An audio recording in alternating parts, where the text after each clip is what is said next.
Il est si bon pour moi.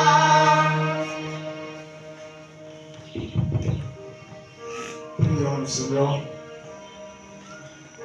Et Elohim est fort, le même des temps et des circonstances. Nous te sommes infiniment reconnaissants pour ton amour, pour le souffle de vie dans nos vies, Seigneur. Nous te confions ces instants. Tu as dit dans ta parole que là où deux ou trois sont rassemblés en ton nom, toi tu es le Dieu. Alors, Seigneur, sois l'alpha et l'oméga. Dans le nom de Jésus, nous prions ainsi et disons tous Amen. Amen. Amen. Amen. Est-ce qu'on peut acclamer pour le Seigneur?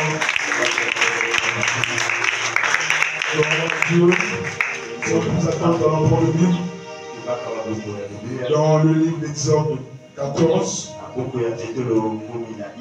le verset 1er au verset 22, nous allons sauter le verset. Je lis au nom du Seigneur. L'Éternel parla à Moïse et dit: parle aux enfants d'Israël qui se détournent et qui campent devant Pi-Hahiroth, entre Migdol et la mer, vis-à-vis de Baal-Tzephon. C'est en face de ce lieu que vous comprenez, près de la mer. Pharaon dira des enfants d'Israël: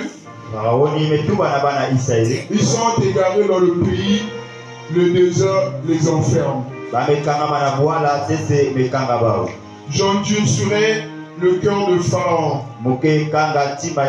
et les poursuivra, même Pharaon et toute son armée serviront à faire éclater ma gloire.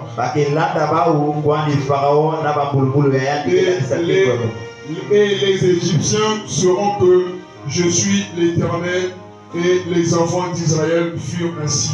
Nous allons sauter au verset 8. L'Éternel endurcit le cœur de Pharaon,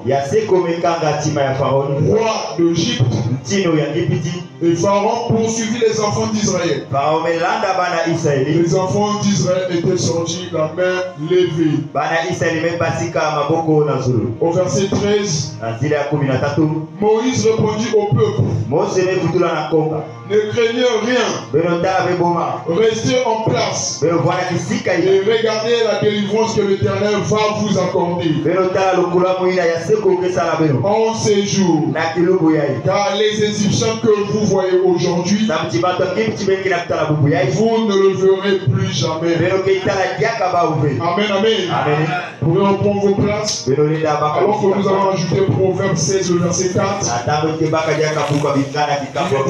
Au verset 4, l'Éternel a tout fait pour un but, même le méchant pour le jour du jugement. Amen, amen. Que le Seigneur notre Dieu vous bénisse. Que le Seigneur notre Dieu vous bénisse. L'Éternel a tout fait pour un but, même le méchant pour le jour du jugement. Et ce matin, si nous retrouvons ici, c'est pour un but. Avec Dieu, il n'y a pas d'hasard. Avec Dieu, il n'y a pas d'hasard.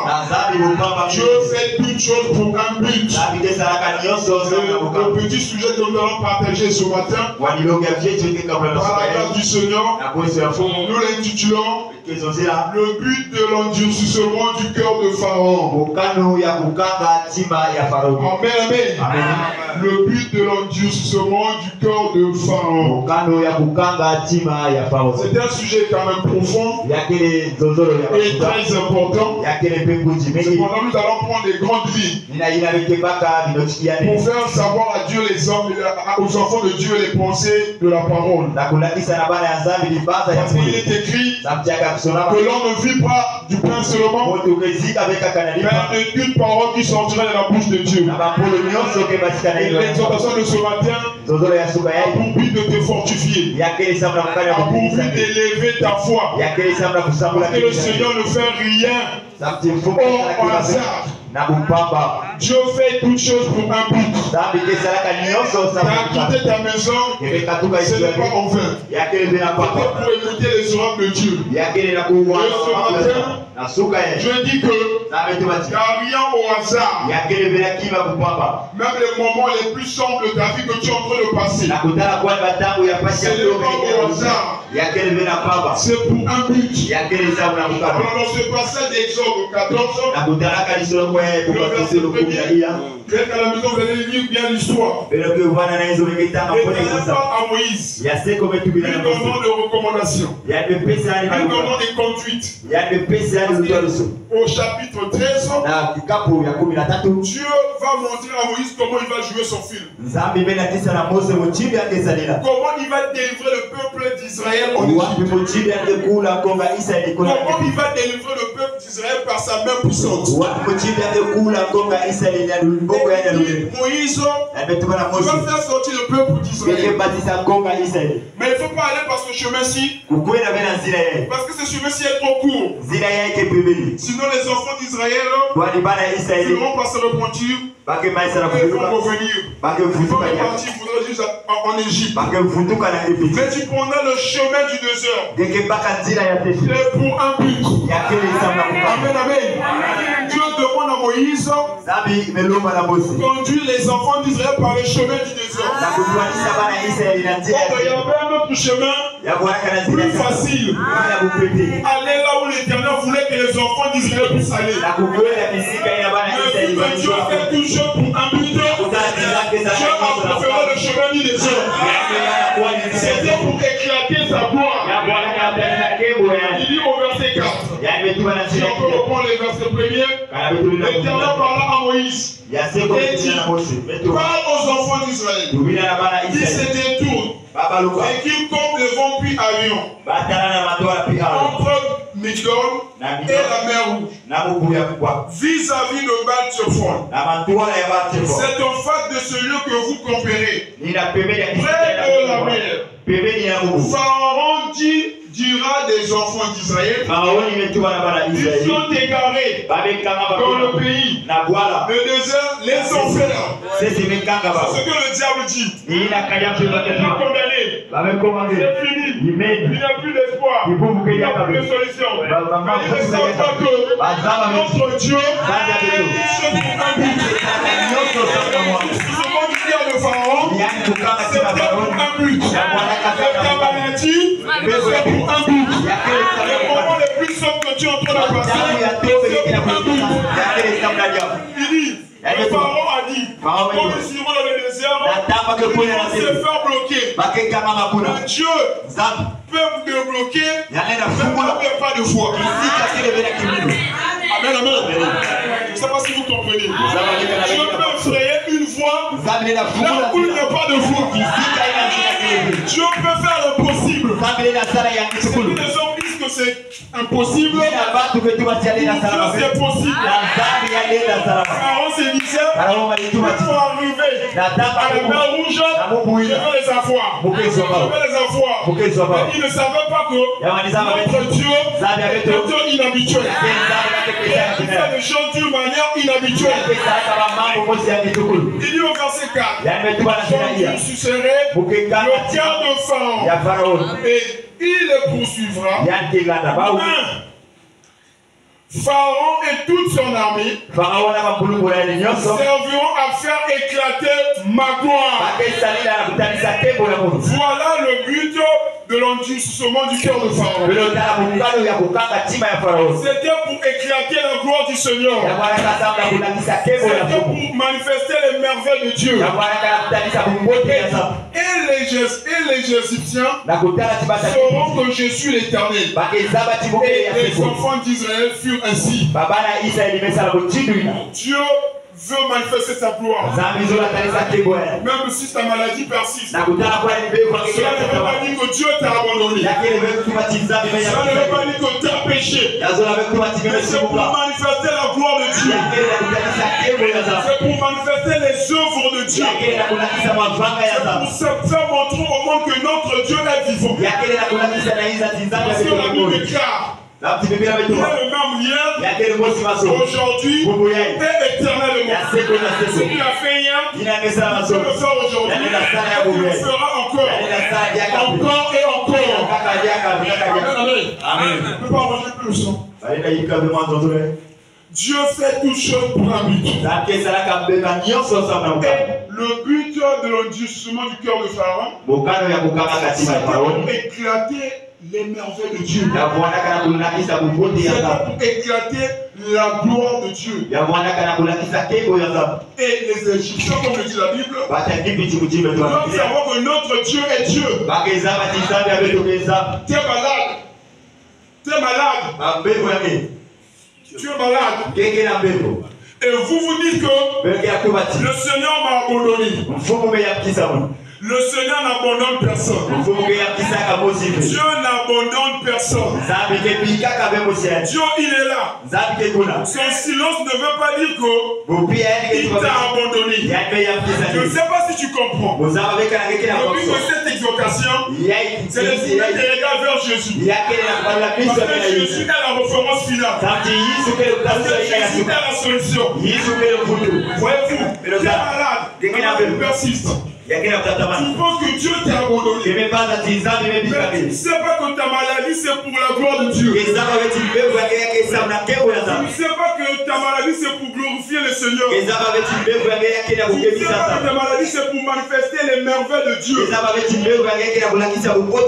foi, la maladie est une bénédiction. Amen. Amen. Quand nous souffrons, papa, Dieu m'a abandonné. Papa, Dieu n'abandonne personne. Et tout fils qui vient à Dieu va être éprouvé et testé. Et si vous refusez les épreuves, alors vous êtes des enfants bâtards. Les enfants de Dieu tiennent bon. Les enfants de Dieu supportent des épreuves. Cela forge en est un caractère. Aujourd'hui, vous ne mangez pas. Il n'y a rien. Cela ne veut pas dire que Dieu vous a abandonné. C'est pour élever son nom. C'est pour manifester sa gloire. Dans la Bible, on peut voir ça dans Jean 9. Dans Jean 9, il y avait quelqu'un qui était aveugle. Et la Bible dit qu'il était aveugle de naissance. Il était aveugle de naissance. Jean chapitre 9. Il était aveugle de naissance. Verset 1er. Jésus en passant, un homme aveugle de naissance. Ses disciples lui firent cette question. Rabbi, qui a péché, cet homme ou ses parents, pour qu'il soit né aveugle? Jésus répondit, ce n'est pas que lui ou ses parents aient péché, mais c'est afin que les hommes de Dieu soient manifestés en lui. Et c'est un grand pour dire amen.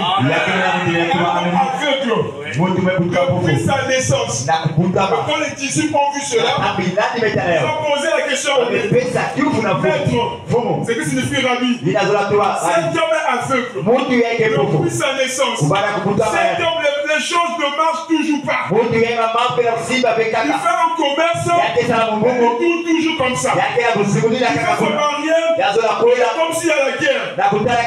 Est-ce que c'est lui qui a péché ou encore ses parents? Est-ce que c'est son père ou c'est sa mère? Mais Jésus dit au verset 3, ce n'est pas que lui ou ses parents aient péché, mais c'est afin que les hommes de Dieu soient manifestés.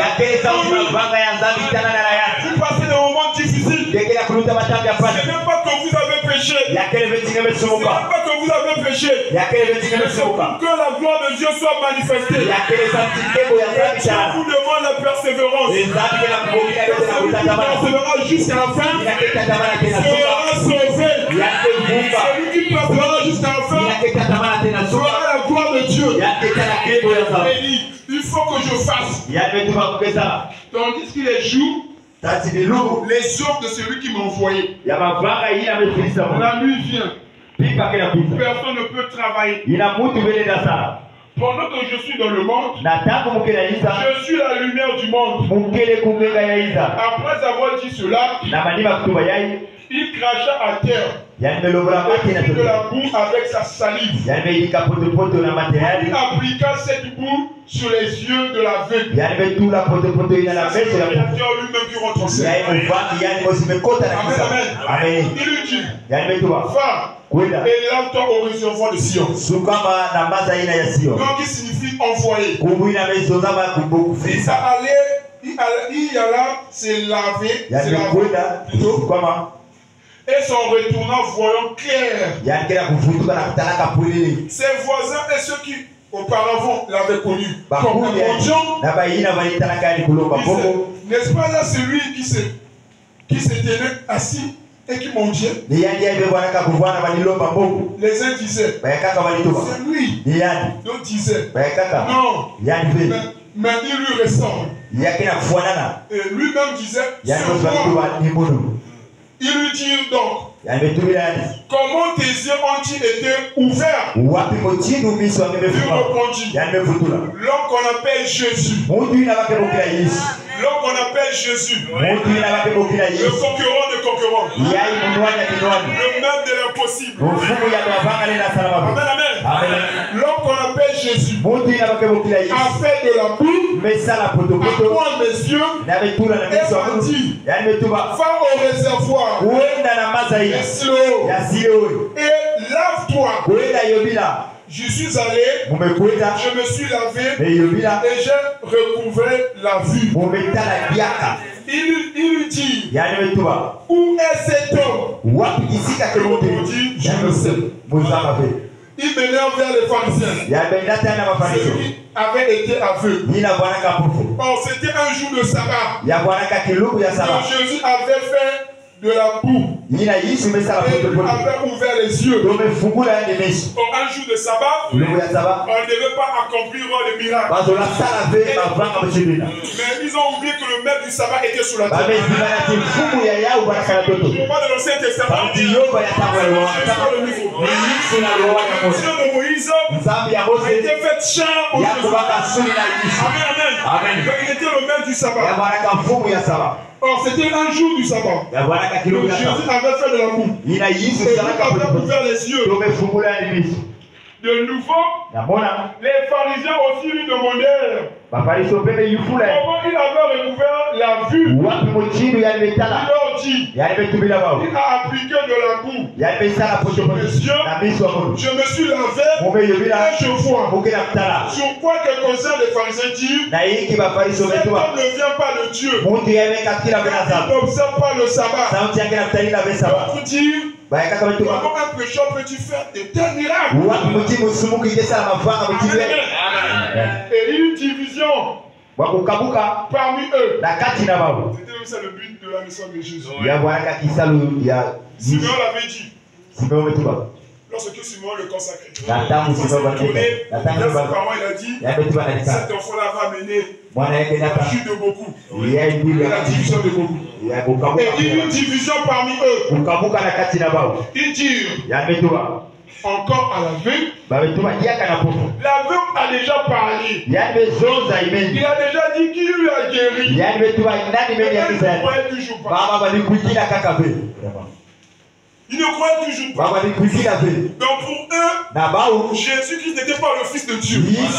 Parce que quand Jésus se disait Fils de Dieu, ça veut dire qu'il était Dieu. Amen. Quand il se dit Fils de Dieu, donc il est Dieu.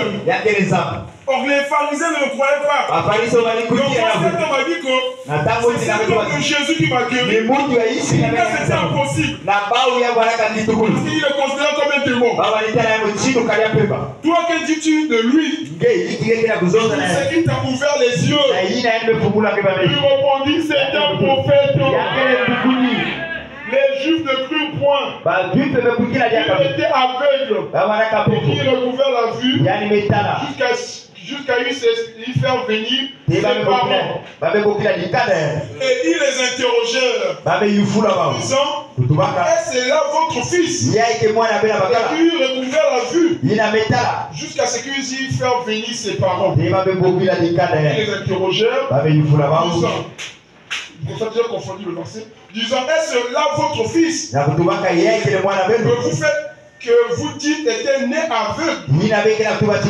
Comment donc vois-tu maintenant? Ses parents répondirent, nous savons que c'est notre fils. Amen, amen. Nous savons que c'est notre fils. Et il est né aveugle. Nous savons que c'est notre fils. Nous l'avons pu grandir. Mais quant à ce changement, nous ne le savons pas. Quant à cette transformation, nous ne le savons pas. Nous savons qu'il était un voyou. Il n'y a pas si longtemps. Nous savons qu'il faisait le péché. Il faisait le péché. Mais nous ne savons pas comment sa vie. Il était une prostituée. Ça nous le savons. Il était une critiquant. Ça nous le savons. Mais maintenant, son miracle, nous ne le savons pas. On a lui-même la question. Et lui va répondre. Vos parents diront que vous avez touché. Vos parents diront que vous avez le minzam. Mais vous, quand vous allez répondre, c'est un prophète. Et quand ils vont dire que le message fait vieillir, mais quand on va répondre, tu vas dire je me sens bien. Amen, amen. Ses parents répondirent, nous savons que c'est notre fils. Et il est aveugle. Il ne pourrait pas. Mais comment ils voient maintenant? Dieu a ouvert les yeux. C'est ce que nous le savons. Je ne sais pas si vous comprenez. Nous savons que c'est notre fils. C'était un ami à moi. On draguait les filles ensemble. On avait beaucoup de copines ensemble. Maintenant, je ne sais pas. Qu'est-ce qui s'est passé? Parce que cet ami a reçu Jésus-Christ. Et personne ne peut passer près de la croix. Il doit avoir un changement. Il dit, mais comment il voit maintenant? Il a ouvert les yeux. Nous le savons. Il a interrogé lui-même. À de l'âge. Il parlera de ce qui le concerne. Ses parents disent cela parce qu'ils craignaient les Juifs. Ils étaient déjà convenus que si quelqu'un reconnaissait Jésus pour le Christ, il serait exclu de la synagogue. C'est pourquoi ses parents disent à de l'âge. Interroger lui-même. Les pharisiens appelaient une seconde fois l'homme qui avait été aveugle. Maintenant, les gens veulent vous croire. Ils n'arrivent pas à croire. Ils n'arrivent pas. Non. On va chez ses parents. Oh, nous refusons le problème. Allez-y, le demander lui-même. Frère Branham a dit, on ne comprend plus. Le prophète là, on ne comprend plus. Il a lui-même cette capacité de ce qui concerne. Les pharisiens appelaient une seconde fois l'homme et lui dire, donne gloire à Dieu. Nous savons que cet homme est un pécheur. Oh, comment ça? Moi-même j'ai fait l'expérience. Pas qu'on m'a dit. Moi-même j'ai fait l'expérience. Vous dites que il faut donner gloire à Dieu. Cet homme qui m'a guéri, moi qui étais aveugle depuis ma naissance, aveugle dans le péché, aveugle dans la tradition du monde, aveugle dans la mondialité. Maintenant là, Jésus m'a pris.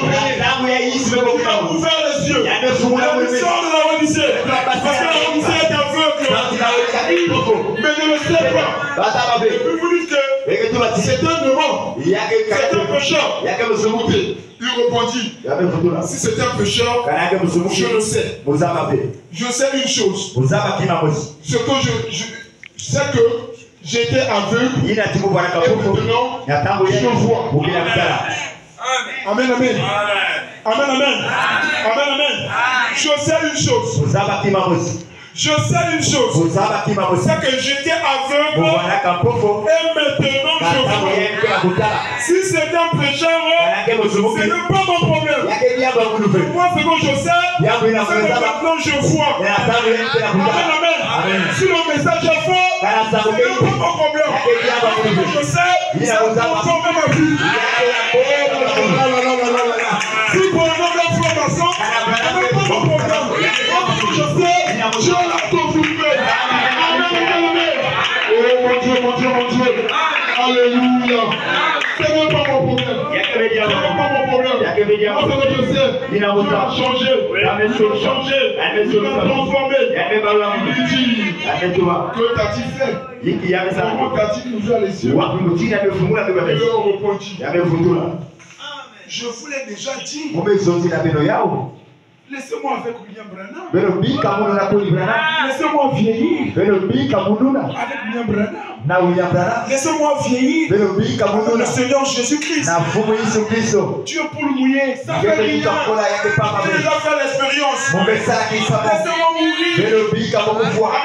Amen. Il répondit, mais je vous l'ai déjà dit. Vous n'avez pas écouté. Pourquoi voulez-vous l'entendre encore? Alléluia. Voulez-vous aussi devenir ses disciples? Oh là là. Voulez-vous aussi devenir ses disciples? Il lui injurait et dit, c'est toi qui es son disciple. Nous sommes disciples de Moïse. Nous savons que Dieu a parlé à Moïse. Mais celui-ci, nous ne savons d'où il est. Cet homme lui répondit, leur répondit. Il est étonnant que vous ne sachiez d'où il est. Et cependant, il m'a ouvert les yeux. Nous savons que Dieu n'exauce point les pécheurs. C'est un coin pour dire amen. Nous savons que Dieu n'exauce pas les pécheurs. Amen, amen. Nous savons que Dieu ne peut pas confirmer un faux mensonge. Mais comment vous dites que c'était un faux mensonge? Quand j'ai écrit la parole m'a transformé. Le reste, ça m'est égal. Vous voulez ou pas? C'est pas problème. J'avance et j'avancerai. S'il y a que deux personnes qui comprennent ce message, je serai parmi les deux. Et s'il y a une personne qui va voir le message, ça sera mon aide. Quand toute ma famille va m'abandonner, je vais m'accrocher. Voulez-vous aussi devenir ses disciples? Il dit, c'est toi qui es son disciple. Nous sommes disciples de Moïse. Nous savons que Dieu a parlé à Moïse. Mais celui-ci, nous savons d'où il est. Cet homme leur répondit. Il est étonnant que vous savez d'où il est. Cependant, il m'a ouvert les yeux. Nous savons que Dieu n'exauce pas les pécheurs. Mais si quelqu'un l'honore et fait sa volonté, c'est lui-là qui l'exauce. Jamais on a entendu que quelqu'un ait ouvert les yeux d'un aveugle. Cet homme ne venait pas de Dieu. Il ne pouvait rien faire. Il a répondu, tu es tout entier dans le péché. Et tu nous enseignes les chasseurs. Voilà l'orgueil, c'est que fait l'orgueil. Pourquoi tu veux montrer tout? Quand tu es né après, tu peux nous expliquer quoi? Or l'Esprit de Dieu ne fait jamais ça. Le but de l'endurcissement du cœur de Pharaon, c'est Dieu pour un but. C'est Dieu pour un but. Ta maladie aussi c'est pour un but. La maladie de cet homme-là, c'est Dieu pour un but. Il avait péché. Ce n'est pas que ses parents ont péché, mais c'est Dieu pour manifester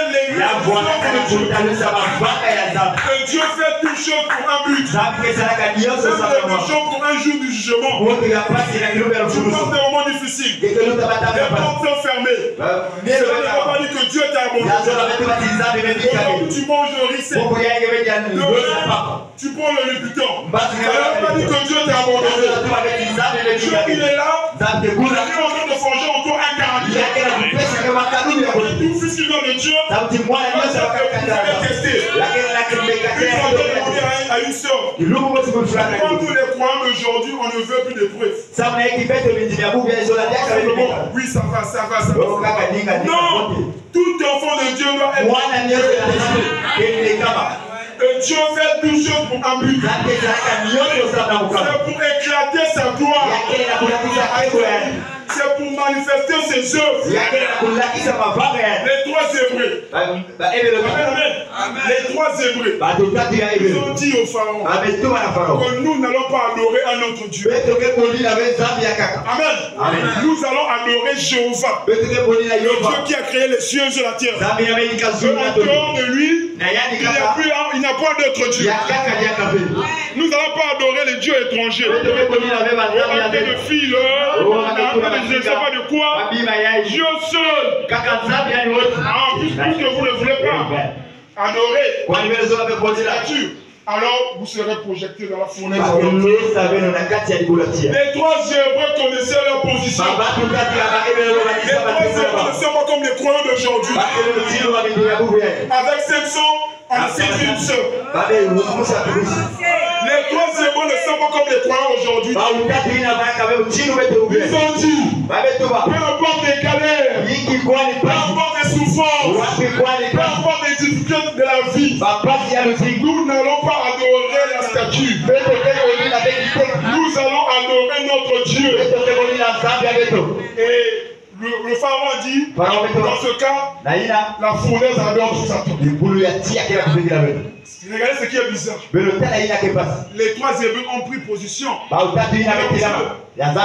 leur Dieu pouvait descendre pour leur sauver. Leur Dieu pouvait descendre pour leur délivrer. Mais Dieu a laissé qu'on les amène dans la fournaise ardente. Dieu a laissé qu'on les amène dans la fournaise ardente. Ils savaient que la gloire d'avant ne sera pas plus grande que la gloire d'avant. Je ne sais pas si vous comprenez. La gloire d'après est plus grande que la gloire d'avant. Et dans la fournaise ardente, Dieu est descendu. Il a délivré les enfants. Il a délivré les trois Hébreux. Dieu fait toutes choses pour un but. On a beaucoup de choses à dire. Retenez que Dieu fait toutes choses pour un but. Oui. Tout ce que vous endurez, vous passez pour un but. C'est pour éclater la gloire de Dieu. Pour manifester les merveilles de Dieu. Et Moïse a dit, les Égyptiens que vous voyez me témoignent. Merci. Le temps, ça va disparaître. Pas de boulot. Le temps, ça va être élevé. Ayons protection de recevoir avec foi. Protection de recevoir avec détermination. Ça sera entre les mains de Dieu. Le Seigneur notre Dieu.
Tout-Puissant. Ce matin, Seigneur Dieu Tout-Puissant, nous te bénissons pour tout ce que tu as fait, Seigneur. Tu ne nous as pas rassemblés en vain, mais tu nous as parlé sur quelque chose, Seigneur, qui nous a édifiés, Seigneur. Il arrive des fois, lorsque les chagrins gagnent nos vies, et que la souffrance, la maladie nous domine, parfois on ne comprend pas. Oh Seigneur. Alors que tu fais toutes ces choses-là pour un but, Seigneur. Et ce but est que tu veux tirer une gloire, Seigneur. Merci, merci. Aide-nous à comprendre ces choses-là, Père. Comme nous venons de l'entendre, que si nous refusons le châtiment, alors nous sommes des enfants illégitimes. Et les vrais enfants de Dieu admettent tout cela, Père. Merci. Merci, oh Dieu Tout-Puissant. Bénis-nous votre serviteur qui nous a apporté cette parole, Seigneur. Remplis-nous davantage, Seigneur. Bénis toute l'Église, oh Père. Nous te confions toute cette journée entre tes mains, Seigneur. Tu connais les endroits où nous allons être, Seigneur. Père, que tu le gardes plus près de toi. Laisse que ta présence ne nous fasse pas défaut, Seigneur. Amen, amen, amen. Et que lorsque nous allons nous tenir les mains une situation, les mains une attention, Seigneur, laisse que le Saint-Esprit puisse nous conduire, Seigneur. Merci. Bénis-nous, Seigneur Dieu, bénis notre pasteur. Que tu bénisses toute l'Église, Seigneur Père. Alors, Père, s'il y a encore un lendemain, Seigneur, tu nous ramèneras encore ici. Amen, amen, Que nous puissions amen. venir écouter ces choses merveilleuses. Amen, amen. Ces choses que le monde ignore, Père. Vraiment. Bénis donc les offrandes, Seigneur, qui vont être recueillies, Seigneur. Et pour le reste des choses, nous les souhaitons entre deux mains. Amen. Dans le nom de Jésus-Christ. Amen. Amen.